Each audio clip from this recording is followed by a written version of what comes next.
سورہ نور کے اندر اللہ رب العزت نے کثیر مسائل کا ذکر کیا ہے۔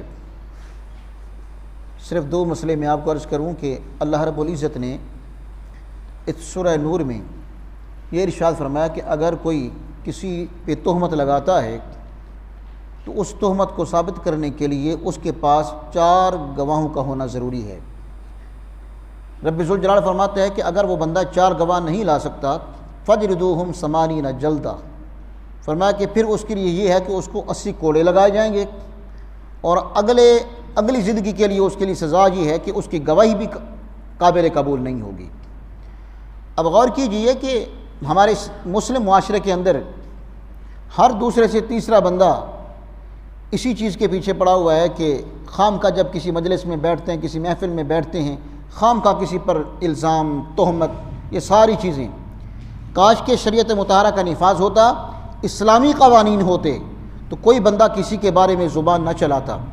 رب ذوالجلال فرماتے ہیں کہ اگر کوئی بندہ کسی پہ تہمت لگاتا ہے، 4 گواہ نہیں لا سکتا، فَجْرِدُوهُمْ 80 جلدہ، فرمایا کہ اس کو 80 کوڑے لگاؤ، اور اگلی زندگی کے لیے یہ ہے کہ اس کی شہادت یعنی گواہی قابل قبول نہیں۔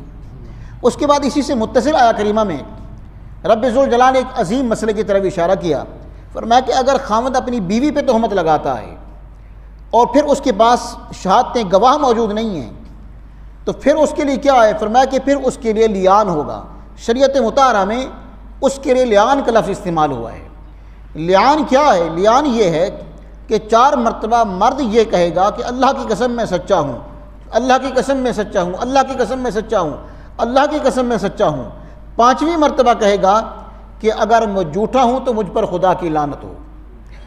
اسی طریقے سے پھر عورت قسمیں اٹھائے گی، 4 مرتبہ وہ یہ کہے گی کہ اللہ کی قسم میں سچی ہوں، اللہ کی قسم میں سچی ہوں۔ 5ویں مرتبہ یہ کہے گی کہ اگر میں جھوٹی ہوں تو مجھ پر خدا کی لعنت ہو۔ فرمایا اس کے بعد یہ مسئلہ ان کا جو ہے وہ حل ہوگا۔ عزیزان محترم، اس پر بھی غور کیجئے کہ شریعت مطہرہ نے کس طرح میاں بیوی کے درمیان جو افتراق کی کیفیت ہے اس کو کس طریقے سے دفع کیا ہے۔ اور یہ جو آیہ کریمہ ہے اس کا شان نزول کے متعلق روح المعانی والے نے 2 حدیثیں نقل کی ہیں۔ ایک جن کے متعلق نازل ہوئی وہ سعد بن عبادہ ہیں رضی اللہ تعالیٰ عنہ، یہ قبیلہ انصار کے سردار تھے، اور جب ان کا بیوی کے ساتھ معاملہ ہوا بارگاہ مصطفیٰ میں آئے تو جو قبیلہ انصار کے لوگ تھے انہوں نے عرض کیا کہ آقا یہ اتنا بہادر آدمی ہے کہ ہم اس کی شہادت دیتے ہیں کہ اس نے جس خاتون کے ساتھ شادی کی ہے وہ کماری تھی، اور فرمایا جس کو اس نے طلاق دی ہے ہم میں سے کسی کے یہ ہمت نہیں تھی کہ ہم اس متعلقہ سے نکاح کر لیتے، لیکن حضور نامعلوم کہ کیا بنی اللہ رب العزت نے قرآن مقدس کی اس آیہ کریمہ کو نازل کر دیا۔ ایک شان نزول یہ ہے۔ دوسرا شان نزول جو ہے وہ یہ ہے کہ وہ ہلال بن امیہ، یہ وہ صحابی ہیں جو 3 لوگ جن کی توبہ قبول ہوئی تھی، ستون سے لٹکے گئے، پھر ان سے 40 سے 50 دن تک بول چال چھوڑ دیا گیا، یہ ان کے متعلق نازل ہوئی ہے۔ اور پھر ایک تیسری بات بھی نقل کرتے ہیں کہ سرکار کی بارگاہ میں ایک شخص آیا، عرض کرتے ہیں آقا میں اور میری بیوی دونوں کا رنگ سفید ہے، جبکہ ہم دونوں میں سے پیدا ہونے والا بچہ جو ہے وہ ان کا رنگ سیاہ ہے۔ اس حدیث کو بھی تفسیر روح المعانی والے نے نقل کیا ہے۔ آقا مجھے اپنی بیوی پہ شک ہے۔ سرکار دو جہاں نے فرمایا کہ تیرے گھر میں سرخ اونٹ ہے؟ عرض کرتے ہیں آقا بالکل ہے۔ سرکار نے فرمایا کیا اس کے جسم پر سیاہ دھبے بھی ہیں؟ عرض کرتے ہیں بالکل ہیں۔ میرے مصطفیٰ کریم علیہ الصلوۃ نے فرمایا جب تیری بیوی صبح کو اٹھتی تھی تو وہ اس کا سامنا کرتی تھی، تو اللہ رب العزت نے اسی کا عکس تیری بیوی پہ ڈال دیا ہے، اور وہ جو بچہ ہے اس کی وجہ سے یہ بچہ سیاہ ہے۔ اب غور کیجیے کہ شریعت مطہرہ، یہ غیر مسلم جب سرکار کی حدیثیں پڑھتے تھے نا باتیں، تو وہ کہتے تھے کہ دیکھو تمہارے آقا کیسے ہیں کہ یہ تمہیں ایک چھوٹی چھوٹی باتیں بھی سکھلاتے ہیں۔ حالانکہ آج اگر ہم غور کریں ہمارے اس معاشرے کے اندر کہ امی بیوی کی جدائی اور گھر کے اندر لڑائی فساد جھگڑا، اس کی اصل وجہ کیا ہے؟ اصل وجہ یہی ہے کہ ہم شریعت مطہرہ سے ناواقف ہیں، شریعت مطالعہ کا ہمارا مطالعہ نہیں ہے۔ کاش کہ ہمارا شریعت مطالعہ میں مطالعہ ہوتا، خدا کی قسم کبھی بھی گھر کے اندر لڑائی فساد جھگڑی کی نوبت نہ آتی۔ اور پھر دیکھیے میرے مصطفیٰ کریم علیہ السلام کا عمل مبارک اور صحابہ کو تعلیم۔ سرکار نے فرمایا کہ جب تم سفر سے واپس میں لڑتے ہو تو اچانک گھر میں نہ جاؤ۔ سرکار دو جہاں وسلم کی پوری حیات طیبہ کا یہ سفر کا معمول رہا ہے کہ سرکار جب جاتے تھے تو بھی ابتدا مسجد سے کرتے تھے، جب پلٹتے تھے تو بھی مسجد سے ابتدا کیا کرتے تھے۔ مسجد میں کچھ دیر کے لیے تشریف فرما ہوتے، پھر اس کے بعد اپنے گھر میں جاتے۔ اب اس میں کیا حکمت ہے؟ اگر غور کریں تو بے شمار حکمتیں ہیں۔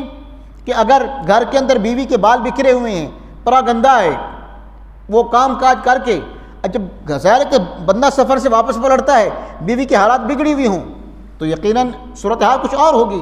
تو اس لیے سرکار نے فرمایا اب یہ چھوٹی چھوٹی باتیں بظاہر ہمیں عجیب سی لگتی ہیں، لیکن ان باتوں کے اندر اللہ رب العزت نے بے شمار حکمتیں رکھی ہیں. اور پھر میں ایک مسئلہ بھی آپ کو عرض کروں کہ رات ایک بھائی نے مجھے فرمایا کہ ایک مسئلہ بیان کر دینا. دو مسئلے ہیں. ایک تو یہ ہے کہ ابھی بھی تھوڑی دیر پہلے بھائی مبشر بچوں کو سمجھا رہے تھے کہ صفحے یہاں سے شروع کرو. اب ہوتا کچھ اس طرح ہے کہ جب لوگ آتے ہیں تو کوئی اس نکر پہ کھڑا ہوتا ہے، کوئی اس نکر سے شروع کر دیتا ہے، جبکہ درمیان میں خلا باقی رہ جاتا ہے. یہ بھی بالکل غلط ہے. صفوں کی جو درستگی ہے، جب پہلی صف کی تکمیل ہو جائے تو دوسری صف جو وہ امام کے پیچھے سے شروع کی جائے، کہ امام یہ کہ یعنی پہلی صف سے جو پچھلی صف ہے اس کے اوپر سے شروع کی جائے، دائیں جانب پھر بائیں جانب، اس طرح صفوں کی ترتیب رکھی جائے. یہ نہیں ہے کہ درمیان میں جگہ چھوڑ دی جائے، آدھے بندے ادھر ہوں اور آدھے ادھر ہوں. ایک بات. دوسری بات یہ بھی ذہن میں رکھیں کہ کچھ لوگ کوشش کرتے ہیں کہ ہم دائیں جانب کھڑے ہوں، ثواب زیادہ ہوگا. لیکن یہ بات ذہن میں رکھ لیجئے کہ یہ ثواب اسی وقت زیادہ ہوگا اگر بائیں جانب بھی سب پوری ہے. یہ نہیں ہے کہ بائیں جانب صرف 2-4 بندے ہوں اور باقی پورے ہی دائیں جانب کھڑے ہو جائیں، یہ پھر نہیں ہوگا. ثواب اسی وقت ہوگا کہ اگر بائیں جانب بھی پوری ہے، دائیں جانب بھی پوری ہے، پھر آپ کوشش کریں دائیں جانب کھڑے ہونے کی. تیسرا مسئلہ یہ ہے کہ اگر امام منبر پہ بیٹھ گیا ہے تقریر کرنے کے لیے، خطبہ دینے کے لیے، اب جو لوگ پیچھے آئیں تو وہ آتے ہی سن تو نہ شروع ہوں. اس کے متعلق فقہاء کرام نے کافی سارے مسائل بیان کیے ہیں، نور العزا سے لے کر شرح ہدایہ تک، پھر فتح عالمگیری تک سبھی نے. وہ فرماتے ہیں کہ اس دورانیے میں جب امام منبر پر بیٹھ جائے نا تو لوگوں کے لیے بات چیت کرنا بھی مکروہ تحریمی ہے. مکروہ تحریمی کا مفہوم آپ سمجھتے ہیں کہ مکروہ تحریمی یہ حرام کے قریب ہوتا ہے. آپ فرماتے ہیں کہ گفتگو کرنا، باتیں کرنا بھی مکروہ تحریمی ہے. چاہے جا کے آنے والا آ کر سنتوں کی نیت کر کے سنتے پڑھنا شروع کر دے تو یہ بھی مکروہ تحریمی ہے. ایسا نہ کیا کریں. خاص کر یہاں پر ہمارے اس مسجد میں تو سننے میں آیا کہ قبلہ شاہ صاحب خطاب کے ختم کرنے کے بعد وقت بھی دیتے ہیں سنتے پڑھنے کا، دیتے ہیں. تو لہذا یہ جو احباب آتے ہیں تو آتے ہی اگر قبلہ شاہ صاحب ممبر پہ جلوہ فگن ہیں تو آتے ہی سن تو میرا شروع ہو جایا کریں. اگر آپ وقت سے پہلے آ گئے ہیں، شاہ صاحب ابھی ممبر پہ نہیں جلوہ فگن ہوئے، تو آپ پڑھیں، کوئی حرج نہیں ہے، کوئی کا بات نہیں ہے. لیکن جو ہی خطیب صاحب ممبر پہ بیٹھ جائیں پھر آنے والے لوگوں کے لیے سنتے پڑھنا یا گفتگو کرنا یا ہنسنا، یہ ساری چیزیں ممنوع ہیں. شریعت مطہرہ نے اس کو مکروہ تحریمی قرار دیا ہے. یہ بظاہر یہ چھوٹے چھوٹے مسائل ہوتے ہیں، ہم اگر اس کی طرف توجہ کریں گے تو یقیناً ہماری کافی سارے معاملات جو ہیں وہ خود بخود سلجھ جائیں گے. دعا ہے رب ذوالجلال ہم سب کو قرآن و حدیث کی صحیح فہم عطا فرمائے. آمین ثم آمین. وآخر دعوانا الحمد للہ رب العالمین.